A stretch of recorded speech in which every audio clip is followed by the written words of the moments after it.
UP board class 10th के प्यारे विद्यार्थियों, आज के टॉपिक में मैंने 2024 का प्रीवियस पेपर लिया है। यूपी बोर्ड विज्ञान प्रश्न पत्र लिया है। आपको पता है कि यूपी बोर्ड 7 सेट का प्रश्न बनाता है, उसमें से ये मैंने 6वां सेट लिया है और सेट नंबर IO है। तो विज्ञान प्रश्न पत्र आपका 70 नंबर का होता है और सबसे पहले इसमें आपको निर्देश लिखा होगा, जो 15 मिनट में आपको निर्देश पढ़ने के लिए दिए जाएंगे। ये प्रश्न पत्र 2 खंडों में विभाजित होगा, खंड आ और खंड बा में विभाजित होगा। खंड आ के अंतर्गत आपके 3 उपखंड होंगे, क ख ग, और इसमें 20 बहुविकल्पीय प्रश्न होंगे। इन 20 बहुविकल्पीय प्रश्नों का उत्तर OMR शीट पर नीले अथवा काले बॉयल पेन से गोला करके देना है, यानी OMR पर देना है। तो आज के इस प्रीवियस पेपर में 2024 का जो आपका पेपर आया है, सेम पेपर डिप्टू आएगा।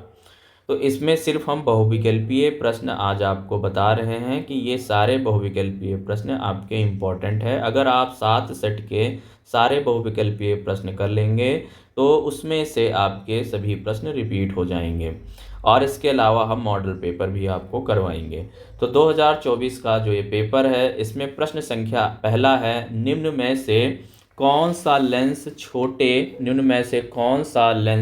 छोटे अक्षरों को पढ़ने के लिए उपयोग में लाना चाहिए।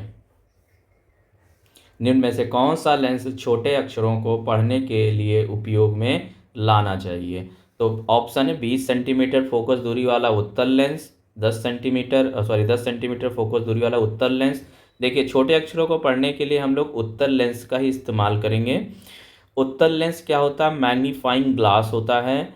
तो 10 सेंटीमीटर, अब छोटे अक्षरों को पढ़ना है तो फोकस आपका कम होना चाहिए। 10 सेंटीमीटर फोकस दूरी वाला उत्तल लेंस हमें ज़रूरत पड़ेगी छोटे अक्षरों को पढ़ने के लिए। ऑप्शन नंबर ए करेक्ट हो जाएगा। तारों को टिमटिमाने का कारण क्या है, या तारों के टिमटिमाने का कारण क्या है? तारे टिमटिमाते हुए क्यों दिखाई देते हैं? तो प्रकाश का प्रकीर्णन, प्रकाश का परावर्तन, वायुमंडलीय अपवर्तन, इनमें से कोई भी नहीं। तो ये तारों का टिमटिमाना का कारण क्या है? वायुमंडलीय अपवर्तन के कारण होता है। प्रकाश के प्रकीर्णन के द्वारा प्रकाश, जो आसमान का रंग होता है, वो नीला दिखाई देता है। पढ़ते हैं अगले प्रश्न पे। उत्तल दर्पण द्वारा अनंत पर स्थित वस्तु का प्रतिबिंब होगा। उत्तल दर्पण, ये आपका उत्तल दर्पण है और अनंत पर रखी, उत्तल दर्पण पे हमेशा आभासी प्रतिबिंब बनता है। उत्तल दर्पण पे हमेशा प्रतिबिंब आभासी बनता है और वस्तु से छोटा बनता है। ऑप्शन नंबर बी करेक्ट हो जाएगा, आभासी तथा वस्तु से छोटा। श्वेत प्रकाश के प्रिज्म से गुजारे जाने पर सबसे अधिक विचलन कोण वाला रंग होगा। तो सबसे ज़्यादा विचलन किसका होता है? तो ऑप्शन नंबर डी करेक्ट हो जाएगा, नीले रंग का विचलन सबसे ज़्यादा होगा। अब देखिए, यहाँ पे दिया है कॉलम ए में दी गई मात्रकों को मैचिंग करना है कॉलम बी के साथ। ए में दिया है इधर मात्रक और बी में दी हैं भौतिक राशियाँ। तो ओम किसका मात्रक होता है? विद्युत प्रतिरोध का मात्रक होता है। वॉट किसका मात्रक है? विद्युत शक्ति का मात्रक है। एम्पियर विद्युत धारा का, और ओल्ट विभवांतर का। तो देखिए, पहले का दूसरा हो गया, दूसरे का तीसरा हो गया, तीसरे का पहला हो गया, चौथे का चौथा हो गया। ऑप्शन नंबर यहाँ पे आपको ए दिखाई दे रहा है, ऑप्शन नंबर ए करेक्ट हो जाएगा बच्चों।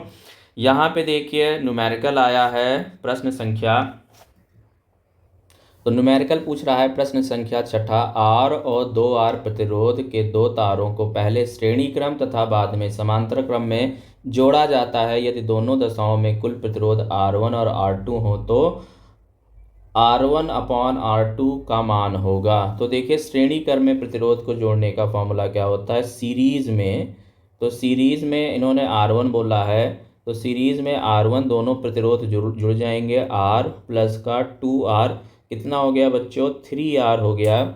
और R2 के केस में क्या हो जाएगा? जब हमें R2 निकालना होगा, दोबारा हमने समांतर क्रम में जोड़ना है, तो उसके लिए फॉर्मूला होता है 1/R2 इक्वल टू 1/R, यानी कि और प्लस का 1/2R।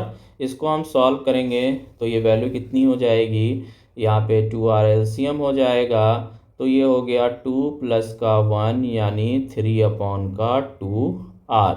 ये 1/R2 की वैल्यू है, देन R2 कितना हो गया, R2 equal to 2R/3, reciprocal हो गया। तो R2 की वैल्यू ये निकल के आ गई और R1 की वैल्यू ये निकल के आ गई। तो R1/R2 आपको निकालना है, R1/R2। R1 की वैल्यू 3R है और R2 की वैल्यू है 2R/3। R से R कैंसिल हो जाएगा, ये ऊपर जाएगा, 3 3 9/2। ऑप्शन नंबर सी करेक्ट हो जाएगा बच्चों। ठीक है, बढ़ते हैं अगले प्रश्न पे। अगला प्रश्न है, सातवां प्रश्न है। सातवां प्रश्न क्या कह रहा है कि चित्र में दर्शाए गए इलेक्ट्रॉन पर चुंबकीय क्षेत्र के लंबवत प्रवेश करने पर आरोपित बल की दिशा होगी। इलेक्ट्रॉन पर चुंबकीय क्षेत्र में क्षेत्र के, तो यहाँ पे देखिए चुंबकीय क्षेत्र दिखाई दे रहा है, ये बी है, ये मैग्नेटिक फील्ड है। इस मैग्नेटिक फील्ड में कोई इलेक्ट्रॉन 90 डिग्री पे जा रहा है, ये इलेक्ट्रॉन 90 डिग्री पे गया है, तो आरोपित बल की दिशा क्या होगी। तो देखिए ये फ्लेमिंग के दाएं हाथ के नियम से हम चालक पे या इलेक्ट्रॉन पे आरोपित बल की दिशा निकालेंगे। तो जो इसमें क्या होता है, फ्लेमिंग का बाएं हाथ का नियम क्या होता है कि हम अपनी उंगलियों को ऐसे फैलाएं, दाएं हाथ की उंगलियों को ऐसे फैलाएं कि अंगूठा जो है वो बल की दिशा, ऐसे फैलाएं कि ये जो आपकी मध्यमा उंगली है वो करंट की डायरेक्शन को, तर्जनी उंगली है यानी कि इंडेक्स फिंगर, ये आपकी मैग्नेटिक फील्ड की डायरेक्शन को शो करें। तो जो लगने वाला बल होता है वो आपका अंगूठा बताता है। आप ऐसे याद रख सकते हो, फादर यानी कि फोर्स, अंगूठा फोर्स, और ये इंडेक्स फिंगर फादर, मदर और चाइल्ड। मदर मतलब मैग्नेटिक फील्ड और चाइल्ड मतलब करंट।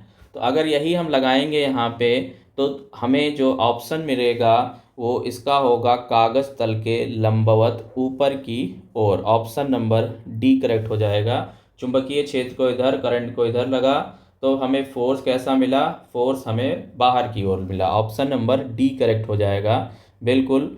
अब यहाँ पे देखिए उपभाग केमिस्ट्री के क्वेश्चन है, यहाँ पे केमिस्ट्री के क्वेश्चन है और यहाँ पे है प्रोपेनल में क्रियात्मक समूह है। प्रोपेनल में क्रियात्मक समूह है, अल जुड़ा हुआ है, तो एल्डिहाइड है। ऑप्शन नंबर ए करेक्ट हो जाएगा, CHO।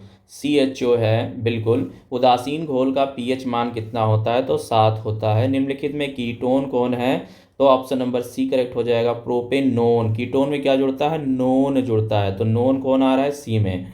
कीटोन का क्या होता है अभी जो जोड़ते हैं वो ओन जोड़ते हैं, तो प्रोपेनोन एक कीटोन है। ठंडे जल से हाइड्रोजन गैस बनाने वाला तत्व है, तो बिल्कुल पोटेशियम है। ऑप्शन नंबर सी करेक्ट हो जाएगा। 12वां है कार्बोनेट ऐश की सीमित वायु में उच्च ताप पर गर्म करके ऑक्साइड प्राप्त करने की क्रिया क्या कहलाती है। तो 12वें का ऑप्शन नंबर बिल्कुल निस्तापन कहलाती है, ए करेक्ट हो जाएगा। रासायनिक अभिक्रिया CuSO4 plus FeSO plus Cu है।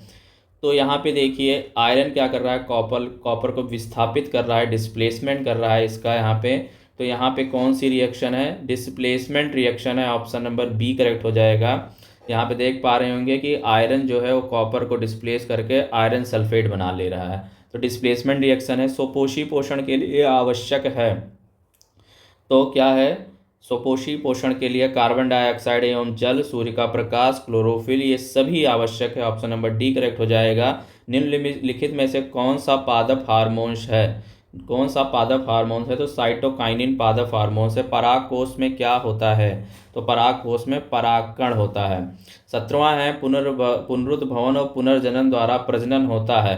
तो ये देखिए इसका दोनों ही ऑप्शन सही है, हाइड्रा और प्लेनेरिया, ये दोनों ही सही है। आप कोई भी टिक करेंगे दोनों आंसर आपका सही है। दो तंत्रिका कोशिकाओं के मध्य खाली स्थान को क्या कहते हैं, तो सिनैप्स बोलते हैं।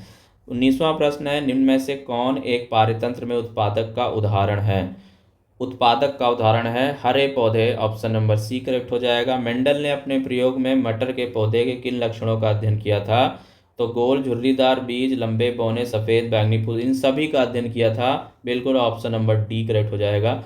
तो बच्चों वीडियो अगर अच्छी लगी हुई हो तो वीडियो को लाइक करें, चैनल को सब्सक्राइब करें हम पूरा आपके लिए लेके आएंगे, पूरा डिटेल में आपके साथ के साथों सेट के सोल्यूशन आपको हम समझाएंगे, यूपी बोर्ड के सारे प्रश्न करवाएंगे। फिर मिलते हैं नेक्स्ट वीडियो में, तब तक के लिए नमस्कार, जय हिंद, जय भारत। वीडियो देखने के लिए धन्यवाद।